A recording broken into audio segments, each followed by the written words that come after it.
What's going on, everybody? Welcome back to the Uncaged Podcast. This channel is all about the journey to the top 1%. And how do we get there? It's by becoming 1% better daily. And this one's going to be pretty controversial. There's going to be some guys that are listening to this that it's going to piss off. And there's going to be some people that if this episode makes it back to them, it'll piss them off. And I don't really give a fuck because it's just about bringing awareness to who people are and the information that they need to hear when they need to hear it. Because anti-guru club, I get really sick of these people who put out these like affirmations and declarations and make, these comments as if like it's their way or the highway or, that way or the highway. And I believe that in life, we're all evolving. Like there's times and phases in your life where things are more prevalent than others or take more sacrifice than others and stuff like this. But I have a feeling that we are creating an atmosphere for this addiction to the hustle that is extremely toxic and is going to leave a lot of motherfuckers single.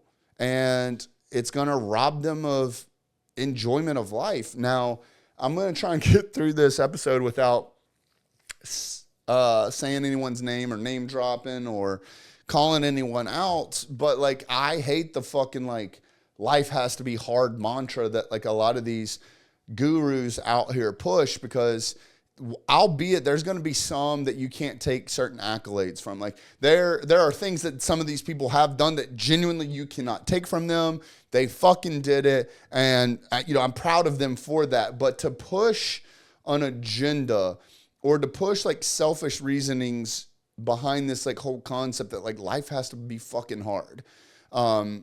As polarizing as it is, like I completely disagree. Now, again, there's phases of life. And if y'all followed me specifically, through my journey of entrepreneurship and leaving private sector or leaving corporate America, going private sector, some of the businesses that I've been involved with and some of the companies that I've helped build and some of the ones that I've closed down, you'll see these phases in my life. Like at one point in time, like I had to do the 12, 14 hours a day, 6, 7 days a week. And unfortunately, like it was a time, or not unfortunately, but it was a time in my life where I had to make certain sacrifices. But I don't believe that we should be in the mindset that life has to always be fucking hard, that like you always have to be burning the candle at both ends. And I'm not going to reiterate a lot of the content that I've spoken on previous episodes about burnout and hustle culture and outworking anxiety and stuff like that. But I do want to bring awareness to this whole mantra that you've got to find things that you don't want to do and go do them fucking anyways. There's a very real thought process on like, as our generation has processed and how we've developed and being in a really interesting, we are the generation that saw the introduction to this digital world into society, right? So like the generation before us like grew up without it. The generation after us like grew up knowing nothing but it. And you get this dynamic where there's something to learn from both generations, I believe. Whereas, again, and I've mentioned this, I believe on a previous episode, definitely in the 30-day challenge, but the generation prior to us, they just put their nose to the fucking grindstone and they fucking worked it out. And like that's all they did. They just busted their dicks and they got it done no matter what. The generation after us is always looking for that overnight success, that easy out. We're in this microwave society. And I think that there's something to take from both. There's work ethic over here. And albeit, call it laziness, whatever you want, depending on how you want to look at certain, ideologies that we have learned here, like I think that there's a lot that we can learn on being more efficient. And so finding easier ways to do tasks so that we can have more bandwidth to focus on other things. Again, generation before us, it's just like, oh, fucking, it doesn't matter how tough life gets. You're just going to fucking grind it out, and it is what it is, right? And then you have the generation after us that's always looking for that easy out. They're always looking for the shortest distance between, two locations. And I think that there's a lot that can be taken from both of those. But the one that I really want to hit on is, and bring awareness to, that is something that I am actively going through in my life. And that's what I love about me verbalizing my life through these podcast episodes and through the VIP calls, is like I get to take people down this journey and I get to share new information as I find it, because obviously I'm not the same person I was 6 months ago, a year ago, 3 years ago, 5 years ago, and so on. And I won't be, moving into the future. And so like in the current phase of life that I am, it's all going back to like quality of life being the focus. Whereas this whole like do the hard shit and like, you're not a fucking man unless you do the shit that you don't want to fucking do. Like what kind of a miserable fucking life is that? Now, I'm not a motherfucking runner, and I'm not hating if you are. I bought a fucking gun so I don't have to run from shit. No, I'm just kidding. But I'm not a avid runner. That's not something that my body likes. If you know about my wreck, you know about my wreck. So, it's just not for fucking me. I don't have any interest in it. Will I ever run a marathon in my life? Maybe, just to say I did it and just to say that I could put my mind to something that I didn't really want to do and went and did it to accomplish something and prove something to myself. Who knows? But like, it won't be something that I wake up and like, oh, I fucking hate running, so I'm going to force myself to go run. That's not the mindset that I want to be in. Who wants to live like that? And, throughout this process, I've had to establish, what does quality of life look like for me? And I've mentioned it before, but it was a conversation at one of the retreats, Sunday morning, drinking coffee with a few of the guys. And one of the things that I had been focusing on since then, and a little bit prior to then, one of my newest like focuses was not feeling guilty about anything. Like if I'm going to make a decision on something, like I believe like guilt comes from you not standing behind your own word. Right. And, I'm a huge fan of people that are sobering themselves up and going down this journey of sobriety for the ones that need it. I'm not a huge fan of it being out there to be like an Instagram flex and just because it's the new cool thing to do. I think that that's going to create a tidal wave of some real bad situations in the future, but that's a completely different topic. But like, so for me, like, I'm not asking anyone to break sobriety, but for me, like I drink and, so like if I want to have that beer, I'm going to make a decision to have that beer and then I'm not going to feel guilty about it. We're very big in, not hitting the snooze button when you wake up. And I'm still a firm believer on that, but there's sometimes, especially like after huge sprints and stuff where like I will take a day or 2 days or a week off or this or that. Some is made, kind of impromptu, like in the environment that I'm in, depending on what the situation is and listening to my body, this, that, whatever, where I turn my alarm off completely the next morning and I let myself wake me up. Ironically enough, it typically is only about 30 minutes or an hour after I would have set my alarm anyways. But if my body needs that rest and recovery, I'm down to listen to my body and allow this quality of life to improve by me not having an anxious thought the night before of like, fuck, I gotta hurry up and go to bed because my alarm's gonna go off any minute and then, I'm gonna be frustrated or I'm not gonna get enough sleep or this, that, whatever. Same thing if like Heather needs or wants my attention, that night, this, that, whatever, I will make a conscious decision to say, I'm going to allocate time to this because this is my relationship and I fucking care about it and I fucking want to water it and I want to see it grow and I want to see it, just blossom. I will make sacrifices for certain things if the answer goes, does this make your quality of life better? If that's a fucking check mark, then fuck yes. If it's not a fuck, if it's not a fuck yes, it's a fuck no. If it's not a fuck no, it's a fuck yes, right? Like, so really starting to judge this stuff like, is what I'm about to do make my quality of life better? Yes, let's fucking go.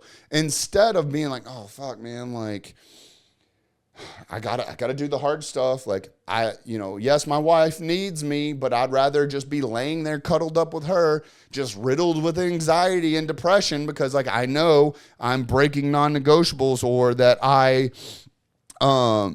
got an alarm at 4 a.m. that I got to sign up for. or I got to wake up for it. Like, that doesn't sound like a fucking fun life to me.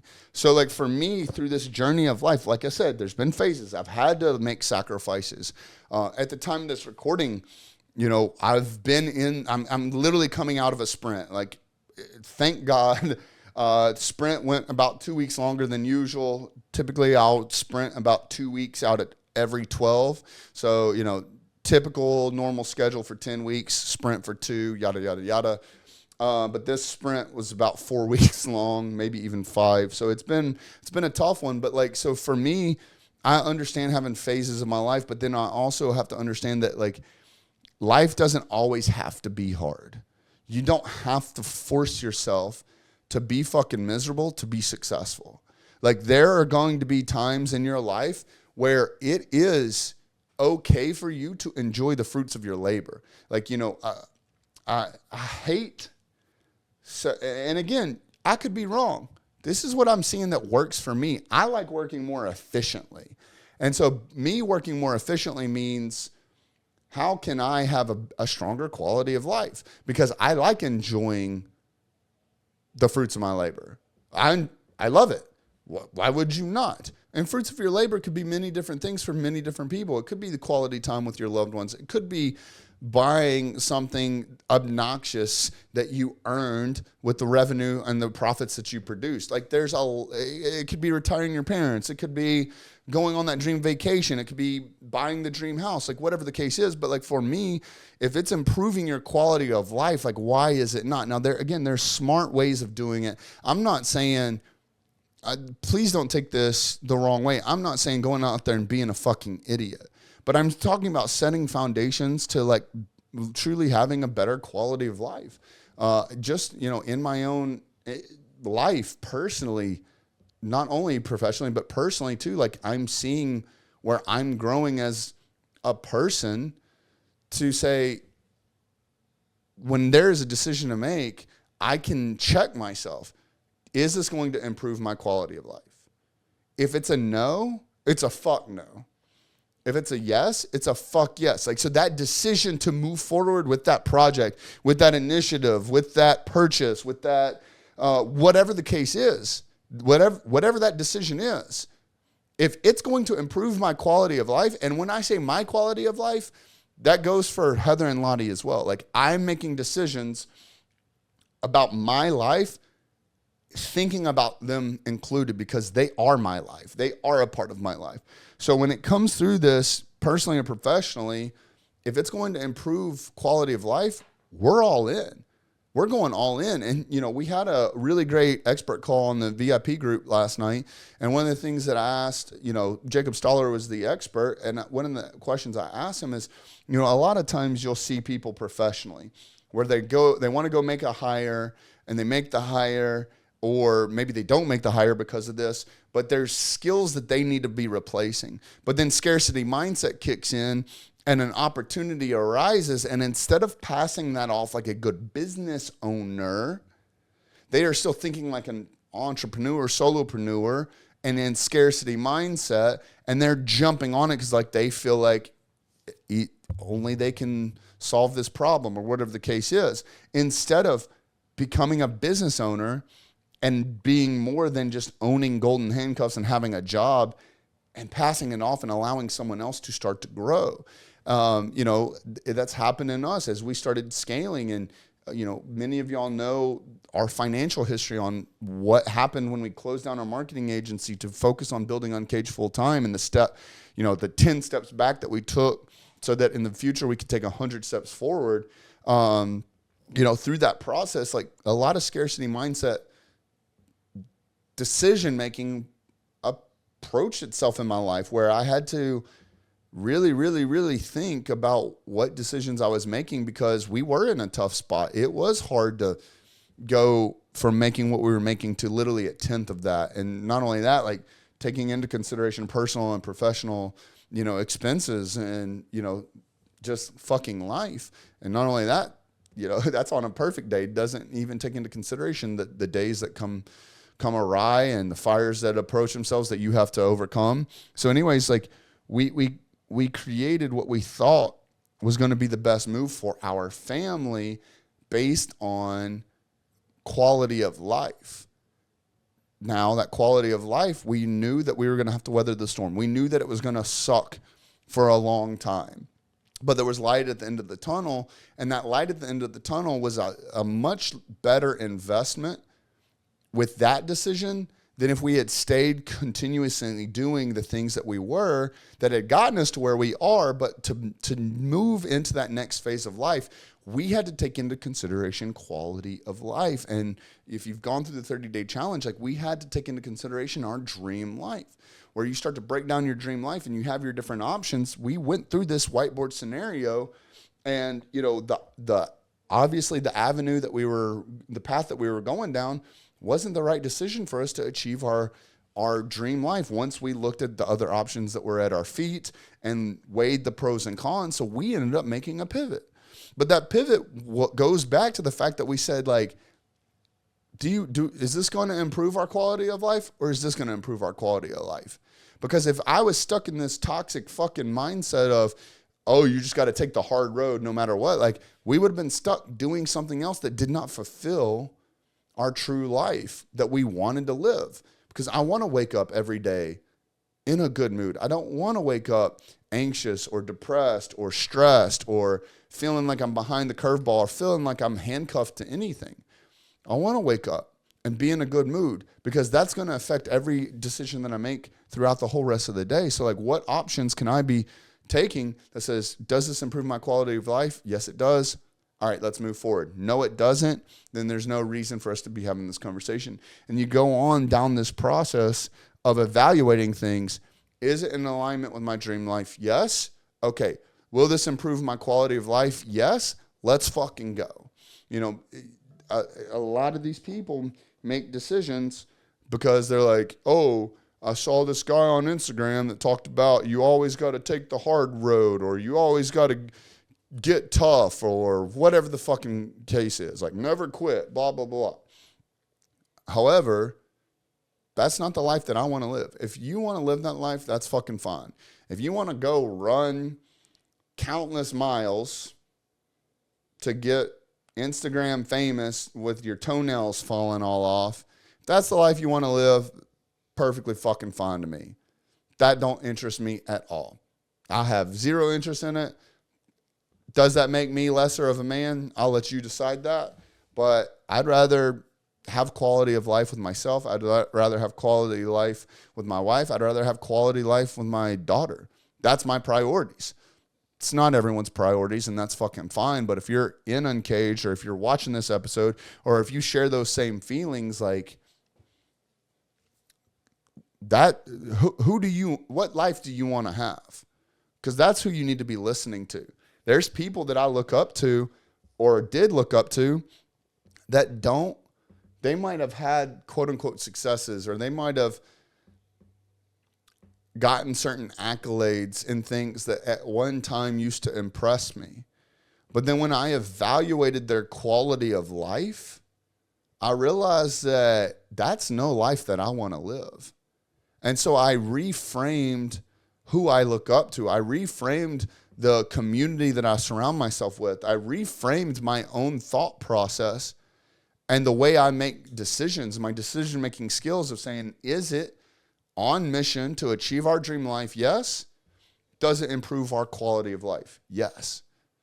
Now it's there's no gray area. It's black and white. It's either yes or it's no. If it says no to either one of those, it's out. It's a bad decision for me to make. And then when I make that decision, I stand behind my own word, and I don't feel guilty about any decision that I made. It is what it is. And you can apply this to anything in your life. It's up to you, and it's how you frame it. But, like, if it is on mission towards our dream life, if the answer is no, then the answer to us is fuck no. But if the answer is yes, and it improves our quality of life, it's a fuck yes.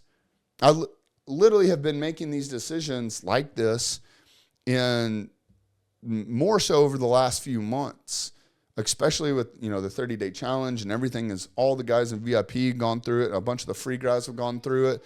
They have experienced like what it's like to have a roadmap to check and to counter anything that comes up and says, hey, like, I've got this dream life written out right here.